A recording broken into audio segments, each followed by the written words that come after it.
ادعمونا بلايك للفيديو واشتراك بالقناة، فهذا يدعمنا كثيرا.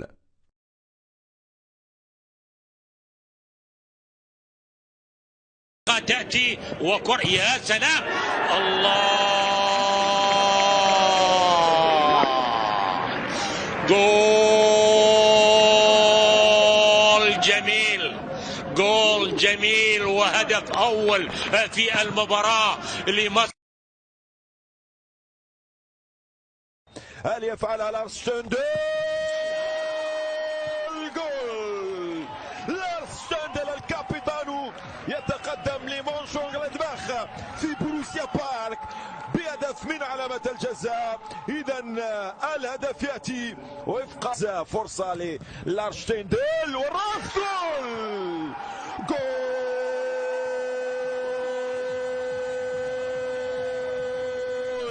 راسية ألمانية، راسية الهداف يوب هاينكس سابقا، الراسية تأتي في القائمة الأول نيكو إلفيتي. كرة بالراس، ما زالت الفرصة، أي أي أي أي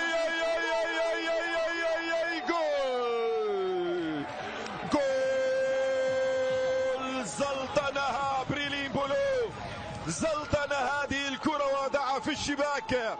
زلطنة يعني من فعل من نزعت ما بين سويسرية وألمانية، والرابع جول، الرابع 10 أهداف مونشونغلادباخ في شباك الشختار ذهابا وإيابا. عرضية ممتازة، أوديغابا خطيرة، ناتشو وضربة جزاء خطيرة، ناتشو ضربة جزاء لريال مدريد. ملدن وسمير ايدن وجول.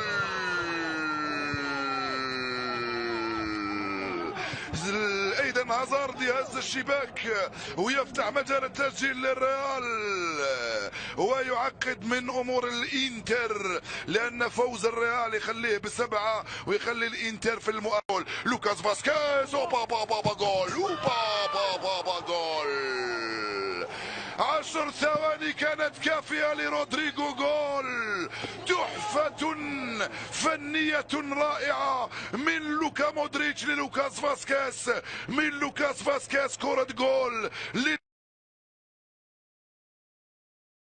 الكرة وتسديدة والفولو والجول، الفولو والجول. لكن يبدو هناك امامنا هنا، هل هناك راية ولا نشوف القرار ايه؟ لكن مفيش تسلل هنا. هدف للنجم ليفاندوفسكي امامنا هنا في الكرة اللي فاتت. هنا بقى يعني قيمة لاعب، كرة مسددة الدقيقة 118 من الشوط الإضافي، وادي أمامنا فرصة تسجيل. والكرة لما تخدم كرة أمامنا من كومان ترتطم في اللاعب فيبر. وكأن في كل مباراة لازم ريد بول سالزبورج يسجلوا في مرماهم زي ما سجل في اللقاء الأول اللي كان جمع الفريقين. كان كومان فرصة يبحث عن سانيه، راسية يا ولد لروسن ايه. هو ده بايرن ميونخ، هي دي شخصية الفريق البطل أمامنا هنا. وادي الحضور والتباعد. وهنا أشيمارو اللي دخل كبديل، فرصة المرة دي يسجل أخيرا أمامنا هنا، يسجل ميرجن بريشا، لأن فعلا دفاع نادي بايرن ميونخ فيه مشاكل كتيرة النهارده. بالراس لمصلحة بورتو، جول لبورتو، الفريق الذي يتقدم بتقدم الثاني في المباراة، يسجل الهدف الأول في المباراة. هنا يأتي بالحدث لبورتو. الله، روعة يا أوليفيرا في الكرة الماضية المسجلة، في الضربة الثانية المسجلة، في الروعة الثانية الحاضرة هنا في المباراة. أريحية كبيرة جدا في القائم الثاني والهدف الثاني. شنو هذا يا بيرغامو؟ وعدوا الألماني جوسانز بفرحة غريبة لجاسبريني يا عيني. هذا أليخاندرو جوميز يوسع جول جول جول جول جول. جوزيف بيليتش غدار الفريق الإيطالي، يسجل ولا يبالي. ليفربول قوية من رايان.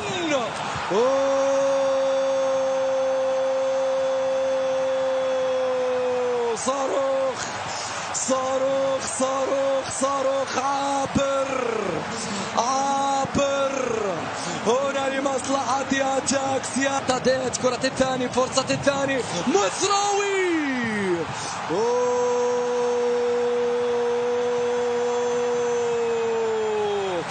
الأسد المغربي يضرب هنا في يوهان كرويف أرينا ويسجل الثاني. تراوري أخذ، تراوري يتقدم الآن، كرة نيريس.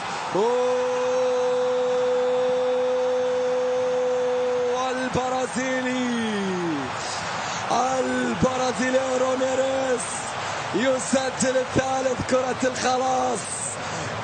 الخلاص من نيريس. أوير يحاول يتقدم ويسجل هدف أول للفريق الدنماركي عن طريق أوير مابيل في مرمى أندري أونانا، يسجل أولى.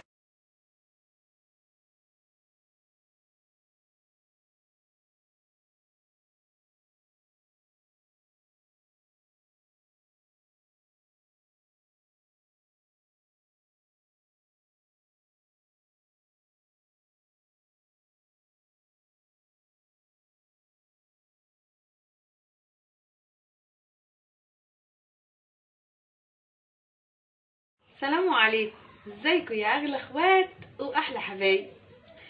النهارده ان شاء الله هنعمل مع بعض الكوارع. لازم كده تغذي جوزك وتدلعيه بدل ما يتجوز عليكي. ما فيهاش حاجه، يعني طريقه سهله بس هي مختلفه. هنشوفها مع بعض. الاول انا دي كده خل ودقيق وليمون هتدعكي بيهم. الكوارع حلو، كنا نضفتها، كان فيها يعني حاجات جايه مش نظيفه، نضفتها. وادي الخل والدقيق والليمون دعكتهم بيها. وتحت الحنفيه برضه هاخدهم اهو.